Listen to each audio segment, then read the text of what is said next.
नमस्कार साथियों, आप सभी का स्वागत है। आप देख रहे हैं यूपीपीएससी पॉलिसी। आज हम लोग कवर करने वाले हैं जुलाई 2023 की मंथली मैगज़ीन। जी हाँ दोस्तों, ये मैगज़ीन आपको मिल जाएगी यूपीपीएससी वाला के अगर आप जाएंगे टेलीग्राम चैनल पे, वहाँ पे आपको ये मैगज़ीन मिल जाएगी। तो वहाँ से आप इसे डाउनलोड कर सकते हैं। और इसके साथ ही साथ अगर आप चाहें तो विज़न आईएएस की मैगज़ीन भी कंप्लीट कर सकते हैं। अगर आप लोग की डिमांड रही तो विज़न आईएएस की मैगज़ीन भी आप सभी के लिए यहाँ पे लेके आएंगे हम सभी लोग। तो आज हम बेसिकली देखने वाले हैं उत्तर प्रदेश के current affair, monthly current affair को, जो बहुत ही इम्पॉर्टेंट है आपके GS 5 और GS 6 के लिए। और साथ ही साथ इसका यूज़ आप GS के चारों paper GS 1, GS 2, GS 3, GS 4 और ACA में भी कर सकते हैं। तो चलिए शुरू करते हैं। तो दोस्तों, जैसा कि आप ये देख रहे हैं टेबल ऑफ कंटेंट, ये उत्तर प्रदेश के करंट अफेयर्स को बेसिकली फोकस करके बनाया गया है। तो जितने भी इंपॉर्टेंट पॉइंट्स हैं एक वीडियो में तो कवर करना मुश्किल हो जाएगा, तो उसको बेसिकली हम लोग 2 या 3 वीडियो में इस मैगज़ीन को कवर करेंगे। और अगर आप लोग की डिमांड रही तो और भी कई सारी मैगज़ीन का यहाँ पे करंट अफेयर्स आपको पढ़ाया जाएगा। बस आपसे इतना ही सहयोग रहेगा कि आप चैनल को सब्सक्राइब करें और इस वीडियो को जितना हो सके शेयर करते रहें, जिससे बाकी लोग भी इस वीडियो को देख के करंट अफेयर्स पढ़ सकें। तो चलिए शुरू करते हैं। तो पहला जो आपको टॉपिक दिख रहा है, decision at state cabinet meeting. तो डिसीजन क्या लिया गया स्टेट कैबिनेट मीटिंग में, तो चलिए देखते हैं। तो बेसिकली जैसे कि आप ये देख रहे हैं कि क्या क्या मेजर डिसीजन लिए गए हैं उत्तर प्रदेश की कैबिनेट के द्वारा। तो जो इनके इंपॉर्टेंट मेजर डिसीजन है, a proposal to establish medical college in 6 district, यानी 6 जिलों में आपके मेडिकल कॉलेज यहाँ पे खोले जाएंगे। उसमें से है बागपत, मैनपुरी, हाथरस, कासगंज, महोबा एंड हमीरपुर। तो ये आपको जान लेना है। कभी कभार ये पूछ देता है कि कौन कितने डिस्ट्रिक्ट्स में खोले जाएंगे, तो आपको ये पता होना चाहिए 6 डिस्ट्रिक्ट में ये मेडिकल कॉलेज जो है ओपन किए जाएंगे। तो अगला जो यहाँ पे हम लोग देख लेते हैं, लिखा था cabinet has been approve the setup the modern integrated complex. ये देखिए मॉडर्न इंटीग्रेटेड शुगर कॉम्प्लेक्स की बात यहाँ पे कर रहा है। ये भी आपको जो कि छठा में है, मथुरा में है, जो कि छठा मथुरा में है। यहाँ पे शुगर मिल 2009 में बंद कर दिया गया था। इससे 2 लाख लोग जो इससे डायरेक्ट बेनिफिट करते थे उन लोग को नहीं बेनिफिट मिल पाएगा, पर इसके सेटअप के बाद, अप्रूवल के बाद, अब जो जितने भी लोग हैं वहाँ पे उनके लिए बहुत ही अच्छी बात है कि उनको रोज़गार के मौके यहाँ पे मिलेंगे। तो आपको ये देखना पड़ेगा, छठा मथुरा में ये खोला जा रहा है।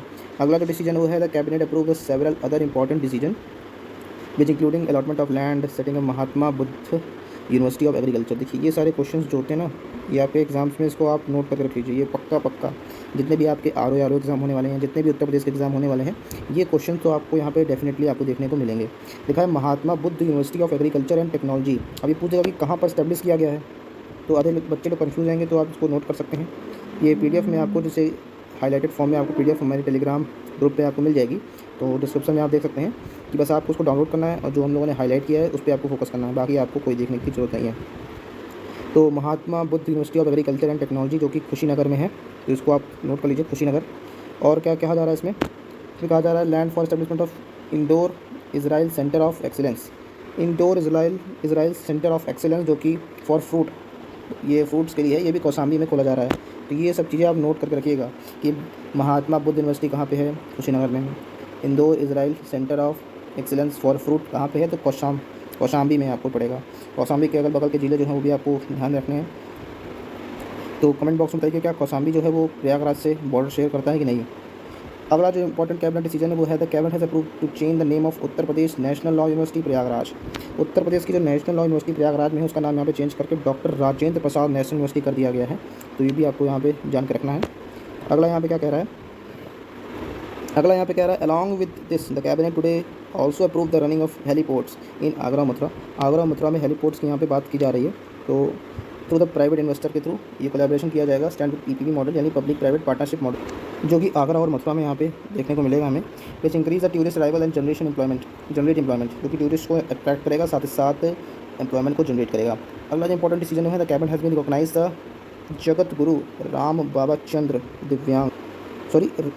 राम भद्राचार्य दिव्यांग विश्वविद्यालय एज अ स्टेट यूनिवर्सिटी। तो एक नई स्टेट यूनिवर्सिटी यहाँ पे खोलने की बात की जा रही है, जगत गुरु राम भद्राचार्य दिव्यांग विश्वविद्यालय एट स्टेट यूनिवर्सिटी।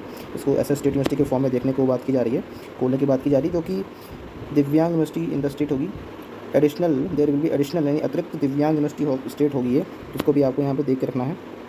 अगला जो इंपॉर्टेंट डिसीजन है, chief ministers micro entrepreneur accident insurance scheme यहाँ पे अप्रूव की गई है, not so much important. And through this scheme assistant वगैरह वगैरह आप देख सकते हैं, इसमें 5 लाख के क्लेम आप कर सकते हैं डेथ डिसेबिलिटी का, तो उसको आपको देख लेना है, नॉट सच मोस्ट इंपॉर्टेंट। तो अगले हम लोग टॉपिक पे बढ़ते हैं। तो दोस्तों अगला हमारा टॉपिक है वो है ऑपरेशन कन्विक्शन। तो इसको हम लोग अच्छे तरीके से समझेंगे, क्योंकि इसका आप यूज़ आप पेपर ऐसे में भी कर सकते हैं और साथ ही साथ कहीं भी आपको एग्जांपल देना है तो आप इसका भी यूज़ कर सकते हैं, GS1 GS2 GS3 या सिक्योरिटी के बेसिस पे, तो भी कहीं भी आप इसका इस्तेमाल कर सकते हैं। तो क्या क्या चीज़ें होंगी, ऑपरेशन कन्विक्शन किस चीज़ के लिए है, पर्पस क्या है, इसका उद्देश्य क्या है, ये हम लोग समझेंगे। It is to identify 20 cases each in every district related with rape, murder, dacoities, conversion and cow slaughter for speedy trial and conviction with in 30 days of framing charges. यानी बेसिकली इसका काम जो है कि हर ज़िले में जो 20 केसेस हैं उसको आइडेंटिफाई करना एटलीस्ट, यानी कि आपको अगर किसी तरह करके, अगर आपको इससे केसेस तो बहुत ज़्यादा होते हैं और बेसिकली आपको एटलीस्ट 20 केसेस आइडेंटिफाई करने हैं जो कि रेप, मर्डर, डकैतीज़, कन्वर्जन या काउ स्लॉटर से रिगार्डिंग है। बेसिकली उस पर आपको स्पीडी ट्रायल के पर्पज़ पे ये चलाया जा रहा है। तो इसका जो ऑपरेशन कन्विक्शन है ये बेसिकली फोकस होगा स्पीडी ट्रायल पे, यानी कितनी से जल्दी जो हमारे पुलिसिंग सिस्टम है और साथ ही साथ जो हमारा जुडिशरी सिस्टम है उसको कैसे इंप्रूव किया जाए, बेसिकली इस पर हम लोग फोकस करेंगे स्पीडी ट्रायल पे। और जल्दी से जल्दी सज़ा दिलाने की कोशिश की जाएगी। 30 days of framing of charges, यानी 30 दिन के अंदर आपको ये केसेस हर डिस्ट्रिक्ट से 20 केसेस एटलीस्ट लेके 30 दिन में उसकी निपटारण करना है और दोषी को सज़ा दिलाना है। और जो हमारा स्पीडी ट्रायल सिस्टम है उसको इंप्रूव करना है। इसका प्रोविज़न बेसिकली हम लोग देख लेंगे क्या क्या इंपॉर्टेंट प्रोविज़न है। बस आपको ये पता होना चाहिए कि ऑपरेशन कन्विक्शन किसके लिए है, स्पीडी ट्रायल के लिए, जो कि कन्विक्ट को एड्रेस करते हुए सज़ा सुनाएगा। और लगभग 20 केसेस के एटलीस्ट ये सारी चीज़ें आपको देखने को मिलेंगी। बस आपको बस इतना याद रखना है कि ऑपरेशन कन्विक्शन किसके लिए है, तो स्पीडी ट्रायल के लिए है। तो इसके कुछ इंपॉर्टेंट प्रोविज़न पे हम लोग अगर नज़र डालें तो इसके प्रोविज़न पे हम लोग बात करें तो बेसिकली इसमें वही सारे प्रोविज़न दिए गए हैं जो इसको और ज़्यादा स्ट्रॉन्ग बनाएंगे। तो इसमें बेसिकली एडिशनल केसेस को भी रजिस्टर कर सकते हैं अंडर द पॉस्को एक्ट, ये भी सारी चीज़ें आपको दिया गया है यहाँ पे। पॉस्को एक्ट में आप इसके तहत रजिस्टर कर सकते हैं।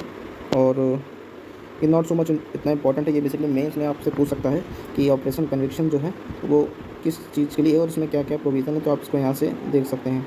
और इसमें क्या कहा गया कि after filing of chargesheet charge will be framed in 3 days, यानी जो भी फ्रेम करना है आपको चार्जेस वो 3 दिन में कर लीजिए। और trial will be complete in next 30 days, trial आपको कंप्लीट कर लेना है नेक्स्ट 30 डेज़ में। To ensure speedy justice of victim, basically इसका वही काम है स्पीडी ट्रायल के लिए, जैसे हम लोगों ने बात किया, speedy justice for victims. Under the initiative the district police cheap and coordinates with district जज तो respectively districts and request for daily trial suggest. तो उसमें क्या होगा, बेसिकली पुलिसिंग सिस्टम को जुडिशरी के साथ इंटरैक्ट करके स्पीडी ट्रायल पर फोकस किया जा रहा है, ये इसमें बात की जाएगी। तो ये पॉइंट आप डाल सकते हैं। If additional to the police commissioner district police chiefs will coordinate with the forensic science laboratory, FSL इसे बोलते हैं, for speedy procurement of labs reports related to the crime. तो ये सारी चीज़ें हैं आप देख सकते हैं स्पीडी ट्रायल के लिए, लैब रिपोर्ट्स क्राइम के लिए क्या क्या चीज़ें हैं वो आपको लगना बहुत ज़रूरी है। At a monitoring cells will also be constitute in the office of every police commissioner और district chief police monitoring as chief of monitoring case of identify. तो बेसिकली इसका जो मेन पर्पस है वो है स्पीडी जस्टिस फॉर विक्टिम्स और speedy trial को कैसे ज़्यादा से ज़्यादा इंप्रूव कर सकें कि हमारा जो उत्तर प्रदेश का क्राइम रेट है वैसे भी कमी हो गया बहुत ज़्यादा, और उसको हम कैसे कम कर सकते हैं। शहरों में देख लीजिए आप, कहीं भी आपको क्राइम, वैसे क्राइम तो देखिए क्राइम कभी ख़त्म होने वाला है नहीं, जब तक ये देश रहेगा, विश्व रहेगा, क्राइम होता रहेगा। बस हम लोग को ये करना है कि क्राइम परसेंटेज को कम करना है, यानी कि लगभग हमें 5% के नीचे क्राइम रखना है। कुछ स्टेट्स में आप देखेंगे 50+ क्राइम है, कुछ स्टेट्स में है क्राइम ही नहीं है। तो बेसिकली इसका यही काम है कि justice, speedy justice for victim अगर होगा तो क्राइम भी कम होगा। ये आपको यहाँ से याद करके रखना है, समझ करके रखना है। तो चलते हैं हम लोग अगले टॉपिक। तो इसमें कुछ और मोस्ट इंपॉर्टेंट पॉइंट कह सकते हैं हम लोग यहाँ पे हैं। तो जो भी सारी कन्वेक्शंस की जाएंगी, यानी कि जितने भी स्पीड ट्रायल की जाएंगी वो cell will be headed by gazetted officer, एक गजेटेड ऑफिसर के अंडर में की जाएंगी ऑपरेशन कन्विक्शंस को। और एक वेब पोर्टल भी प्रोवाइड करा जाएगा जिस पर वीकली रिव्यू आप दे सकते हैं फीडबैक के माध्यम से। And case identify so the senior police officials at the DGP office in the state capital can also monitor the progress of cases. Basically यहाँ पे मॉनिटरिंग की बात की जा रही है कि सारे केसेस पे हम लोग जो स्पीडी ट्रायल करेंगे तो उसको बड़े बड़े अधिकारी द्वारा मॉनिटर किया जाएगा और उसको हेडेड बाय किया जाएगा गजेटेड ऑफिसर। अगला जो इंपॉर्टेंट पॉइंट है वो है दीदी शक्ति। अगला जो हमारा टॉपिक है वो है दीदी शक्ति। तो दीदी शक्ति है क्या, तो बेसिकली इसके इंपॉर्टेंट की पॉइंट्स के बारे में लोग बात करें तो देखिए ये इनिशिएटिव जो है वो है गौतम बुद्ध नगर पुलिस के द्वारा लिया गया है। इसमें आपको 500 महिलाओं को नियुक्त किया जाएगा, एज ए हायर किया जाएगा डिस्ट्रिक्ट से, जो कि वहाँ की रेसिडेंट रहने वाली महिलाएं हैं, उन्हें टर्म दिया जाएगा शक्ति दीदी। और ये outreach initiative under the Uttar Pradesh government mission शक्ति प्रोग्राम के तहत लिया जाएगा। तो ये भी पूछ सकता है कि शक्ति दीदी किस प्रोग्राम का इनिशिएटिव है, तो मिशन शक्ति प्रोग्राम का इनिशिएटिव है और ये गौतम बुद्ध नगर पुलिस के द्वारा दिया गया है। और इसके इंपॉर्टेंट की पॉइंट्स के बारे में बात करें तो वुमेन रिप्रेजेंट एन एक्टिविस्ट, ये basically various field, various areas और डिस्ट्रिक्ट से लिया जाएगा। इनका काम रहेगा कि जनता और पुलिस के बीच में एक ब्रिज बनाना, कि कैसे जनता और पुलिस एक साथ आ सकती है तो ये शक्ति दीदी की वजह से हो सकता है।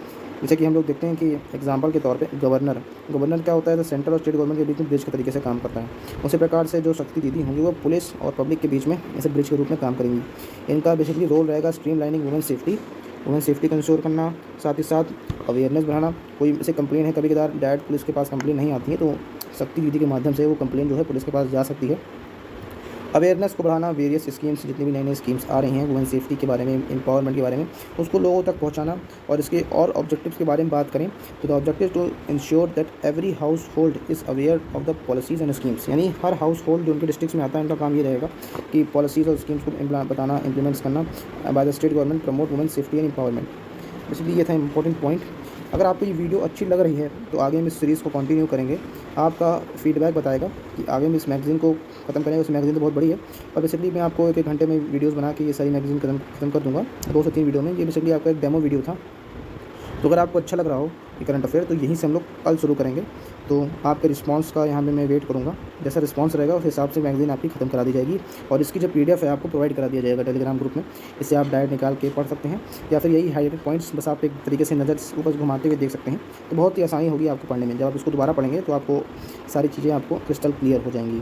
तो दोस्तों बहुत बहुत धन्यवाद इस वीडियो को देखने के लिए। चैनल को सब्सक्राइब करिए, जुड़ जाइए, लाइक अवश्य कर दीजिए, क्योंकि लाइक से एक मोटिवेशन आता है। सब्सक्राइब कर देते हैं तो लगता है कि हमारी फैमिली जो है वो बढ़ती जाएगी, और हम सभी लोग आपस में एक दूसरे से इंटरेक्ट होते रहेंगे।